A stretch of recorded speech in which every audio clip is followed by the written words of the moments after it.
And he struggled in the early years, and now he has it. The smile on his face when he can pick out a book and actually wrote a book. You know that struggle firsthand. I absolutely do. When I was in elementary school, I knew I was a smart little girl. I knew that I understood a lot that was said to me. I was a great conversationalist, but reading did not come to me. Yeah, which could make you feel stupid. It absolutely makes you, I think probably one of the most unfair things that can happen to a child is to be smart and not feel smart. Yeah, all right. So with that said, there are a lot of parents out there who struggle. I luckily had means. We got help for my son early on, and that intervention really paid off. A lot of parents feel really lost, but might not understand that there is help at our schools. There absolutely is. Every single one of our HISD schools has a dyslexia intervention specialist. So what I would encourage parents to do, don't be quiet. It's not something to be ashamed of. It's not something you should try to hide. Go to your school, advocate for your child, and get the services that they need. You have to be a partner in it. You do. You absolutely do. You have the Literacy by 3 program. What is that? Literacy by 3 is, I call it more of a movement. It's because what we understand in HISD is that if children are not reading on grade level by the end of 3rd grade, the chances of them ever reading on grade level are drastically reduced. We see that in our dropout rate. We see that in people not being able to access better jobs, and the whole bit just kind of follows a domino effect throughout life. That's right. So again, the point I want to make over and over again, we have these like book deserts where people, I know it's so hard for some people to understand. You think there's libraries, there's this, there's that, but we have to fill in those gaps. And HISD, as big as the school district is, you're saying we need your help. It's an all-out effort with the entire community. And we are so lucky to have the help of so many wonderful people, like the Houston Foundation, like Books Between Kids, such a great partner, HPL. Because what we recognize is that you can have expert teaching during the day, but if you don't read, it would be like getting expert teaching on how to play football or baseball and never practice. Yeah. All right, the other thing that Houston has to deal with is that we have such a diverse community. You know, at some point, everyone has to converge on the language of English, and so we have a little bit extra job that we have to do in our school systems. We do, and we have a wonderful partner right within HISD called FACE. We call it FACE, Family and Community Empowerment. And what they do is they go out and they connect the community with the schools. Every single school has a specialist on campus that is a FACE specialist. So for any issue that a family may have that struggles with use of English in their home, can go to them. I think the best way to do that is just always go in person to the school. Yeah.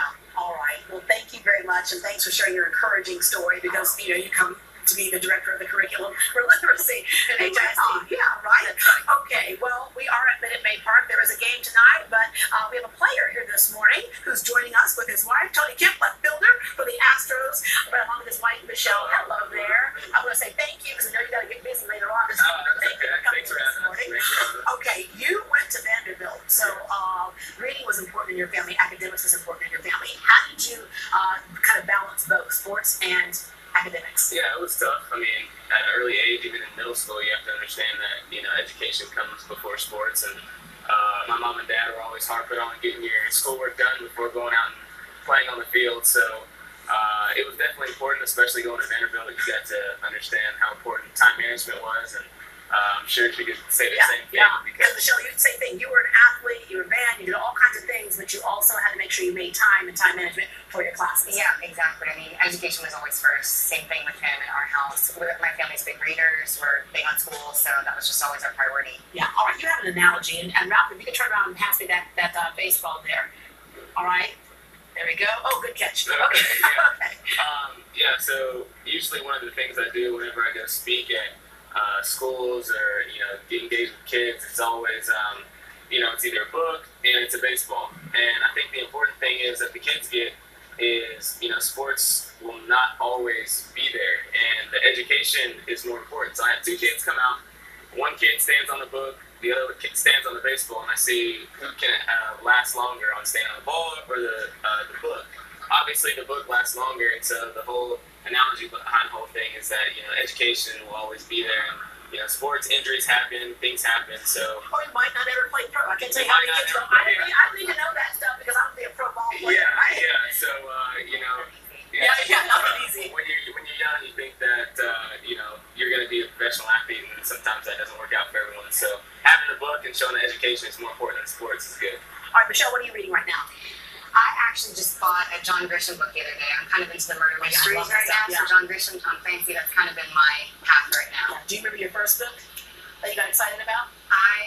I loved when I think when I was around 4, I started reading the Babysitter's Club, and that was like my thing. But Harry Potter will always be. Yeah, Harry Potter was on around when I started reading. But anyway, do you remember your first book that you got excited about? Yeah, I think the first book I really got into was Holes. It was pretty cool to see the whole thing, how Stanley Yelnats spelled backwards with Stanley Yelnats. And, I think to me, understanding that life isn't fair.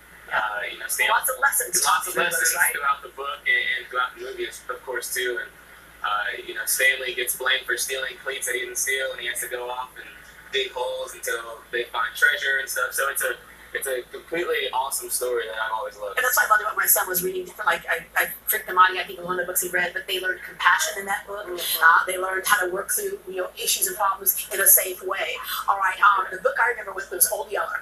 And I got so excited about Old Yeller. Do you know what that book is? Yeah. Are they still reading it? Okay. I read Old Yeller. Please tell the story. And what I do is I got so excited about it, our teacher would read a chapter every day, and I skipped ahead on my own, and then I found out what happened, and then I went to class and I went, so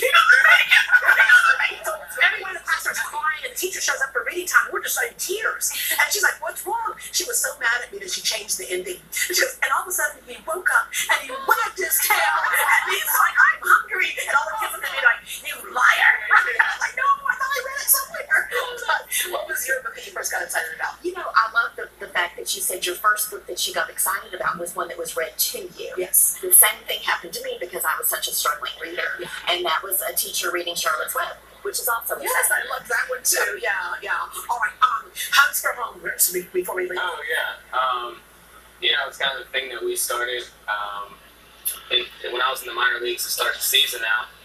Whenever people would hit home runs, we would always hug in the dugout. It was kind of it was a funny thing that we started, and then coming here, Evan Gaddis, big Evan Gaddis, he hit a home run, and I jumped up in his arms, and we kind of flowed from there. And we kind of had the idea to start, what kind of charity could we do, with this shirt incorporated. And so we did Hugs for Homers, and a portion of the proceeds that we're collecting is going to the Astro's Youth Academy. So just trying to help out any way we can. Yeah, all right. Okay, so you're fairly new, but you're already like my favorite. We weren't even sure they were going to have one in the store. All they had was like, I think this is a kid's small. I put it on the best I could. But anyway, thank you very much. Thank you very much. And when we come back, Houston Astros pitcher Will Harris will share how literacy is important in his family as well.